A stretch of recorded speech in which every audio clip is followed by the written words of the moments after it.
Ti bashkë me padin, ju s'keni besim në si gjashtë. Zyshe dashur me regjin nga Afrit Selmani ishte shfaqja rallës në kuadër të Gjegjou Fest në Teatrin Migjeni. Publiku mirëpriti interpretimet e të rinjve që sollën në skenë një histori të fortë dhe të ndjeshme në përputhje me frymën e festivalit që trajton temat e vështirësive dhe dhunës ndaj gruas. Jam mundu për me sjellë edhe ndërthurje në brezave, se si një i ri me një zysh që si e shef një zysh, një të ri që kam frikë se është një realitet edhe ky i sotëm i cili duhet mu rregullua dhe duhet me kanë më në vëmendje. Trupa e shfaqjes përbëhej nga të rinjt Marcel Paplekaj, Jozef Marashi, Mirë Sikiri, Amar Fishta dhe Amelia Krosaj. Për ta interpretimi i roleve me ngarkesë psikologjike ishte një sfidë jo e lehtë. Pashtë e frikshme se kemi bëj personazh negativ, keme hi që është në themel është personazh negativ.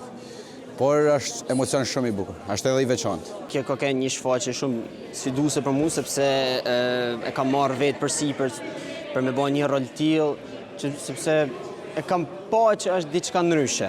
Në fillim ishte bagi vështirë më mësu me skenën, por kur hina më mësit rolit, gjithçka shlohet edhe e merr vetës, më thënë. Ishte një eksperiencë në shpër tjerave, sepse është disa të herë që unë marr pjesë në teatr, por kishte një temë shumë më realistike edhe bashkëkohore. Edicioni i parë i Gjegjou Fest do të vijojë deri më 2 dhjetor me shfaqje të tjera premier rreth tematikës së gruas.